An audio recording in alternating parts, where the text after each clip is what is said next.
Hi, Gary Cox here. I received a copy from Ryan Tierney, the book Lean Made Simple. He's the author of this book and his 12 proven steps for creating a vibrant lean culture.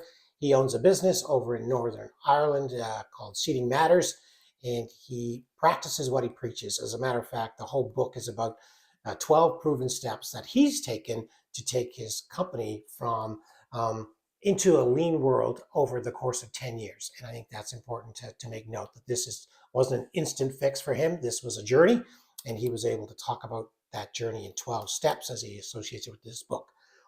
What I like about this book is that there are some really great tools. He puts QR codes in here to link to podcasts, to link to tools, and to link to a tour of his factory on YouTube. He's got a video about it, walking through his factory. So you get to see the principles and things that he's talking about in this book at play inside his actual factory over there in Northern Ireland, which is fantastic. There are a few other things that I like about this book that I really wanted to highlight. First and foremost, that he has a blame-free culture. And I think that's really important for any organization that's looking to improve its processes and talk about continuous improvement. You need to have a blame-free culture. And they don't blame the people, they look at the process and they look to improve it every single day. One of the biggest nuggets I got from this book is the fact that he has given time to his employees to improve. So after they do their morning huddle, he allows each and every employee 30 minutes to improve part of their process. Now you think about what that means, right? Talk about slowing down to speed up. That is an absolute nugget that I took from this book, that he gives every employee 30 minutes to work on their own work processes and improve those. And I think that's a real takeaway. Talks about 3 S's versus 5 S's. 3 S's are sort, sweep, and standardize. Again, kind of summarizes the 5 S's that most of us are familiar with.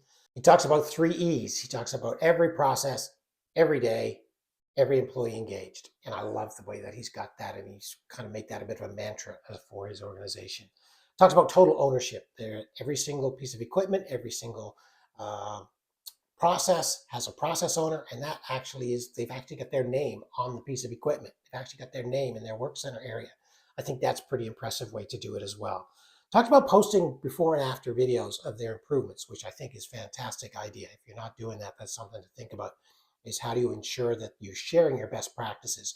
And they actually have this kind of internal competition about who's posting the best improvements and how do you copy each other's improvements? And it's a great way of sharing best practices. I love that idea. I like this thought too. Where the question is asked, the answer needs to be found. I don't know who said it in his book, but he wrote that. I think that's a fantastic component too. Where the question is, the answer should be there. And finally, he talks about the fact that defects are not defects, they're opportunities for improvement. And I think that's a whole mindset shift that every continuous improvement organization needs to embrace. And if you haven't got a copy of his book, I encourage you to pick one up. I also encourage you to pick up a copy of Al's book too. But hey, that's another day.